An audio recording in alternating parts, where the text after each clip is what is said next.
클린스만 감독은 3백 전술을 가동한 이유에 대해 감독으로서 여러 카드를 가져야 하지 않나 생각을 한다 하면서 후반 이른 시간에 실점에서 변화가 필요했고 공격적으로 가기 위해 다시 풋백으로 전환했다고 설명을 했다. 이어 3백은 긍정적이었고 다시 사용할 수 있지도 않을까 싶다고 전했다. 여러분들 3백이 성공적이었냐 아니었냐 하면은 저는 성공적은 맞았다라고 생각을 합니다. 지금 손흥민 선수를 우리가 반쪽짜리로 쓰고 있다라고 느낌이 들어요. 이 손흥민 선수를 이제는 좀 잘 활용했으면 좋겠다.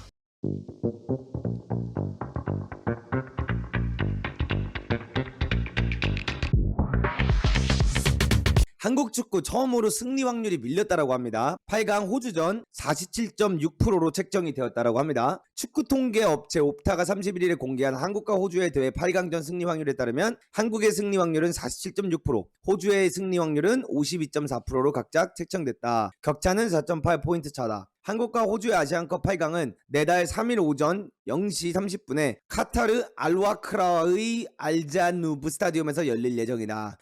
근데 우리나라 축구는 여러분들 카타르랑 어울리는 구장이 에듀케이션 스타디움이거든요. 어제 경기 보시면 아시겠지만 그 사우디 애들이 누우니까 어떻게 됩니까 여러분들? 아이고 에이스 침대가 너무 좋다, 잠 좀 자자 하고 누우니까 어떻게 돼요? 참교육을 당하잖아요. 그래서 우리나라는 사실 에듀케이션 스타디움에서 뛰어야 되거든요. 참교육 스타디움. 그래서 여기서 뛰는 건 조금 아쉽다, 요 말씀 드리고 싶고요. 여기에 호주는 체력적으로 확실히 우위에 서 있다. 호주는 지난 28일 이미 인도네시아 16강전을 치르고 8강 상대를 기다렸다. 한국보다 이틀 이상 숨을 고를 여유가 있었다. 더구나 한국은 주전 의존도가 워낙 높은 데다 사우디아라비아전에서 120분 연장을 치러도 승부를 가리지 못하고 승부 차이까지 가서 지칠 대로 지친 상태다. 대회전 우승을 목표로 제시했던 위리겐 클린스만 감독은 약속을 지킬 수 있다고 느끼는지에 대한 질문에 약속이라는 단어는 맞지 않다. 야, 수환이 형 어제 이겼는데 왜 어제 경기력이 마음에 안 드셨나? 수환이 형 한 발 빼네? 아니 약속을 지킬 수 있는지 좀 봤는데 여기서 수환이 형 약속이란 단어는 맞지 않는다는 게 무슨 말이야? 아니 축구에서는 당연한 일은 없다. 약속보다는 축구 팬들에게 말씀드렸던 것은 우승이라는 목표를 갖고 대회에 임하겠다는 것이었다. 수준 높은 팀을 상대로 끝까지 최선을 다하겠다라고 했다. 스만이 형 약간 한 발 뺐어. 어제 경기까지 하면서 야, 이 아시안컵이 이 만만한 대회가 아니구나. 내가 이 아시안컵이 그냥 승민이 있고 민재 있고 강인이 있으면 그냥 이기는 데인 줄 알았는데 막상 아시안컵 진짜 치러보니까 여기 대회가 만만하지 않구나라는 걸 느꼈는지 수만이 형께서 약속을 지킬 수 있느냐에 대해서 약속이란 단어는 맞지 않다. 수만이 형님 재밌는 형님이야. 결승까지 예약하라며 수만이 형. 그러면서 클린스만 감독님이 깜짝 스리백을 꺼내든 이유, 감독이라면 여러 카드 갖고 있어야 돼. 근데 감독님이 가지고 계신 카드는 아메리칸 익스프레스 블랙 카드 가지고 계신 거 아니에요? 내가 봤을 때 감독님이 가지고 있는 여러 카드는 아메리칸 익스프레스 블랙 카드, 그 다음에 미국 카드, 한국 신용카드, 이렇게 여러 카드 있는 것 같은데 내가 봤을 때 전술적으로 무슨 많은 카드를 갖고 있는 것 같진 않아요. 결승이 목표지만 호주전이 우선이다라면서 여러분도 같은 딜레마를 갖고 있겠지만 같은 목표를 향해 나아가는 것이 중요하다라고 전했다. 클린스만 감독은 3백 전술을 가동한 이유에 대해 감독으로서 여러 카드를 가져야 하지 않나 생각을 한다 하면서 후반 이른 시간에 실점에서 변화가 필요했고 공격적으로 가기 위해 다시 풋백으로 전환했다고 설명을 했다. 이어 3백은 긍정적이었고 다시 사용할 수 있지도 않을까 싶다고 전했다. 여러분들 3백이 성공적이었냐 아니었냐 하면은 저는 성공적은 맞았다라고 생각을 합니다. 성공적은 맞았지만 세부 전술이 많이 부족했다. 그러니까 스마니 형이 여러분들 인싸시잖아요. 어렸을 때부터 유명한 축구 선수셨고 스마니 형님께서는 어렸을 때부터 잘 나가시는 분이었습니다. 그러다 보니까 선수 생활을 하면서 워낙 인싸이다 보니까 인사이트가 많은 거야.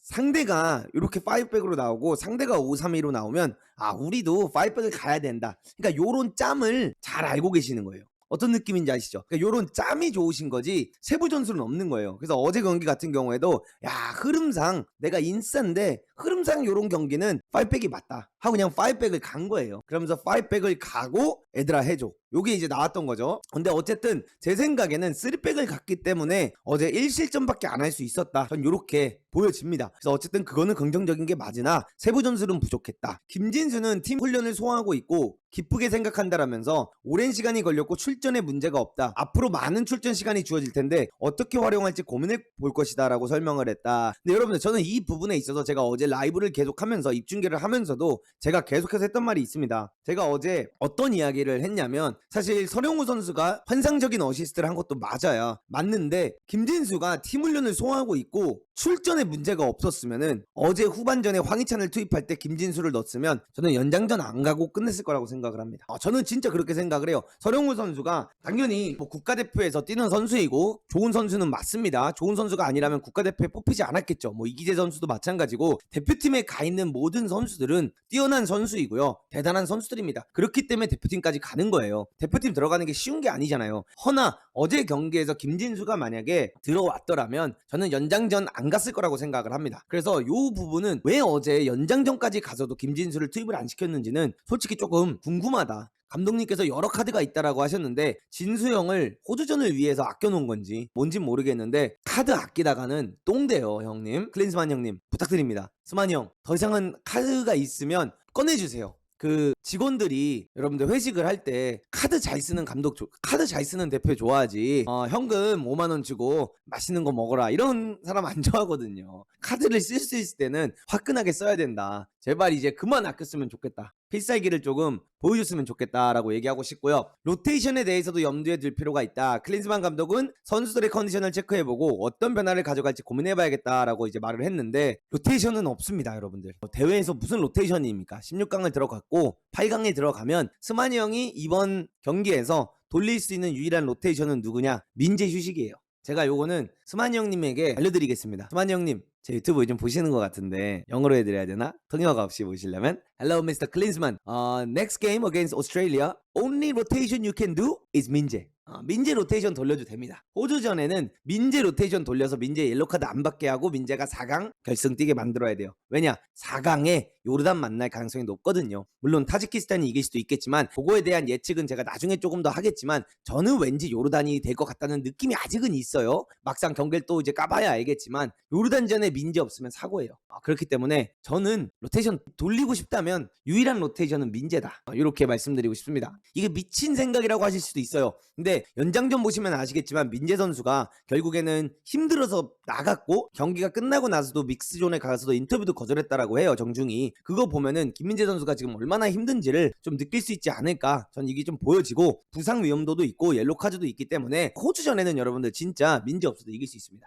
그렇기 때문에 저는 민재 쉬어도 된다 이렇게 말씀드리고 싶고요. 이어 선수들이 모두 4일 간격으로 경기하는 경우도 많아서 크게 문제가 되진 않을 것 같다. 프로로서 피로, 통증에 대해 익숙하다면서 확실히 체크해 볼 필요가 있다. 호주전을 잘 준비해야겠다라고 각오를 다졌다. 이렇게 이야기가 나왔습니다. 근데 저는 그냥 그렇게 말씀드리고 싶어요. 이 스만이 형 여러분들 생명 연장했습니다. 어제는 제가 비판을 하지 않았어요. 왜냐면 어제 하루만큼 어제 경기가 끝난 그 순간만큼은 그냥 한 명의 팬으로서 어쨌든 간에 이걸 즐기고 싶었어요. 이 승리를 즐기고 싶었고 우리가 8강에 올라가게 된 거를 즐기고 싶었기 때문에 제가 비판을 안 했지만 스만이 형님 웃을 때가 아니에요.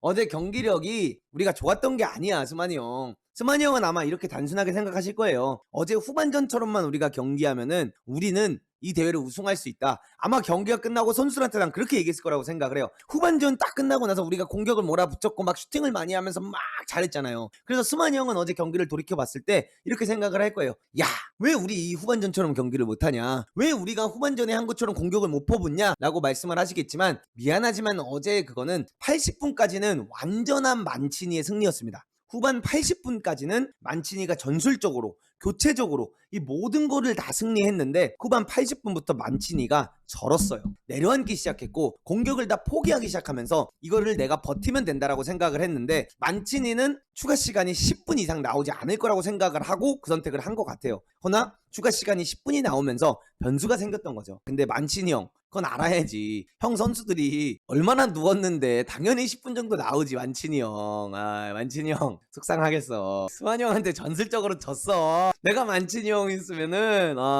어제 잠 못 자지. 그니까 만치니 형이 어떻습니까 여러분들? 치찬이 형이 공차기 전에 런치니 하잖아요. 런치니. 어쨌든 간에 저는 여러분들 이 호주전 이길 거라고 생각을 합니다. 그리고 호주전에 이제 3백을 가동을 또 할 거냐 4백으로 가동을 할 거냐라고 봤을 때는 스만이 형 보시면 아시겠지만 여러분들 아마 호주전에는 정승현 선수를 빼고 김영권, 김민재로 4백 체제로 다시 돌아갈 거다. 저는 이렇게 말씀드리면서 호주전에는 우리가 여러분들 4-4-2가 아니라 저는 4-2-3-1 나올 것 같습니다. 왼쪽에 김진수, 김영권, 김민재, 그 다음에 김태환 나와주고요. 수비형에 박용우 들어오면서 황인범과 이재성 들어오고 왼쪽에 희찬이, 오른쪽에 강인이, 톱에 손흥민 이렇게 나올 거다 말씀드리고 싶습니다. 자, 그리고 손흥민 선수가 또 인터뷰를 어제 경기가 끝나고 했습니다. 손흥민 선수가 사우디전 승부차기 1번으로 나온 데는 이유가 있었다. 2011년도에 지성이 형을 원망했다라는 이렇게 이제 이야기를 했어요. 어떻게 보면은 그냥 우스갯소리로 한 거죠. 나는 아직도 지성이 형을 많이 원망한다고 한다. 지성이 형이랑 내가 관계가 워낙 좋으니까 웃으면서 그런 얘기를 할 수 있는데 그런 후회를 조금이라도 하고 싶지 않았다라고 말했다. 그래서 이게 어떻게 보면은 2011년 아시안컵 한일전 때 4강전에서 키커로 안 나섰거든요, 박지성 선수가. 그리고 박지성 선수가 과거에 이제 인터뷰에서 내가 그때 PK를 차지 않았던 거 굉장히 후회하고 있다라고 이야기를 했는데 손흥민 선수가 여기서 이제 우스갯소리로 내가 했다. 그러니까 한마디로 손흥민 선수 인터뷰 잘해. 은근히 야 이렇게 지성이 형 이렇게 하면서 야 나는 최고의 지장이다. 야 그리고 여러분 여기서 중요한 거 어차피 가장 중요한 거는 첫 번째나 마지막이 가장 중요하기 때문에 그 중에 선택을 하나 하고 싶었다. 근데 감독님이 첫 번째로 차라고 해서 거부감 없이 할 수 있었던 것 같다라고 밝혔다. 야,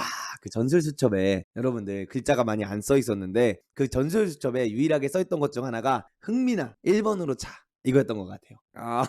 내 1번은 흥민이 이거 써 있었던 것 같거든요. 5번 키커는 아마 강인이가 됐을 가능성이 높다고 저는 생각을 하고요. 요 레이팅을 좀 보여드리고 싶어요. 지금 바레인전에 손흥민 선수가 7점, 요르단전에 8점, 말레이시아전에 8점, 사우디전에 7.4점을 받았어요. 네, 여러분들 제 성격 아시죠? 전 요거 크게 의미를 안 둬요. 이 업체가 주는 평점은 이 수치로만 따지는 거기 때문에 저는 요 레이팅에 대한 평점은 안 주는데 요거를 보시면 아시겠지만 여러분들 자 이게 이번 손흥민 선수의 아시안컵 피트맵인데 이걸 보시면 아시겠지만 손흥민 선수가 결과론적으로는 보세요.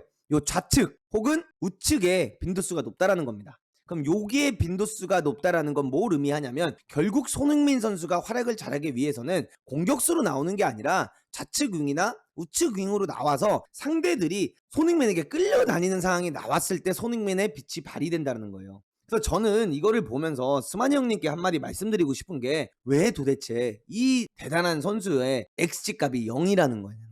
이 손흥민 선수에게 여러분들 사이드라든가 이런 데서 차라리 플레이메이킹을 하게 만들어주는 게 저는 맞다라고 보고요. 지금 손흥민 선수를 우리가 반쪽짜리로 쓰고 있다라고 느낌이 들어요. 바레인전 때 손흥민 선수가 공격수로 나왔어요. 또 유나의 공격수로 나왔을 때 솔직히 말씀드려서 저조했어요. 솔직히 엄청나게 막 좋은 모습을 보이진 못했죠. 허나 이강인 선수의 세 번째 골이 들어갈 때 보면 손흥민 선수가 왼쪽에서 치고 나가가지고 황인범에게 연결을 했고 황인범이 거기서 이강인에게 패스를 하면서 우리가 세 번째 득점을 했습니다. 요르단전 한번 봐볼게요. 손흥민 선수가 공격수에서 처음에 45분을 뛰고 60분 정도를 뛰었어요. 그리고 경기력이 안 나왔어요. 그리고 마지막 30분은 손흥민 선수가 왼쪽 윙으로 나갑니다. 그리고 손흥민 선수가 왼쪽 윙으로 나가면서 어그로를 굉장히 잘 끌어주고 그렇게 되면서 우리가 공격적인 기회를 굉장히 많이 창출했고 요르단에 있는 알타말이라든가 이런 선수들이 공격을 가지 못하게 만들었어요. 그러면서 우리가 요르단전에서도 다시 경기를 따라갈 수 있는 상황이 왔고요. 말레이시아전도 보시면 아시겠지만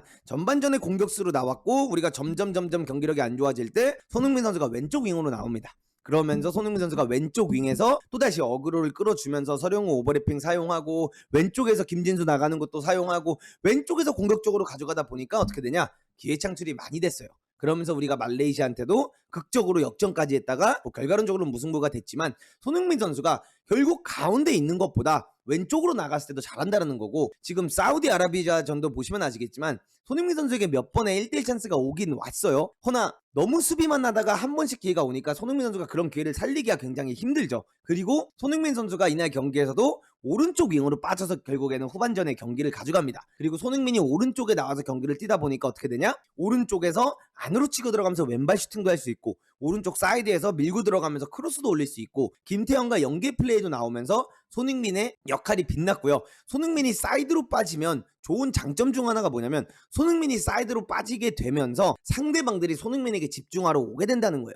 그러면 그렇게 집중하러 왔을 때 우리나라 선수들이 하프 스페이스로 침투해서 들어간다든가 이런 공간이 많이 열린다라는 거죠. 그렇기 때문에 이 손흥민 선수를 이제는 좀 잘 활용했으면 좋겠다. 그래서 나는 차라리 황희찬을 톱으로 내보내고 손흥민 선수를 왼쪽으로 보내는 게 맞다라고 봅니다. 여러분들 스마니 형이 제발 손흥민 선수를 우리 주장을 45분만 쓰고 30분만 쓰는 게 아니라 90분 내내 이 선수가 좀 경기에 더 관여를 많이 할 수 있는 자리에 보내는 게 어떨까 말씀드리고 싶었습니다. 이게 진짜 좀 아쉬웠어요. 왜 도대체 손흥민 선수를 극대화시키지 못하고 있는지. 그리고 여기서 이제 가장 슬픈 히트맵이 하나 있습니다, 여러분들. 뭔지 아십니까? 손흥민 선수가 가운데가 굉장히 빨갛고요. 골대 근처에서 빨간 것보다 여기가 제일 빨갛다는 거예요. 이건 뭘 의미하냐? 우리가 골을 더럽게 많이 먹고 있다는 겁니다. 그렇게 골 많이 먹을 때마다 손흥민 선수가 킥오프를 많이 하다 보니까 여기가 빨갛다라는 겁니다. 그렇기 때문에 제발 실점 좀 그만했으면 좋겠다. 이렇게 말씀드리면서 그냥 우리의 캡틴 소니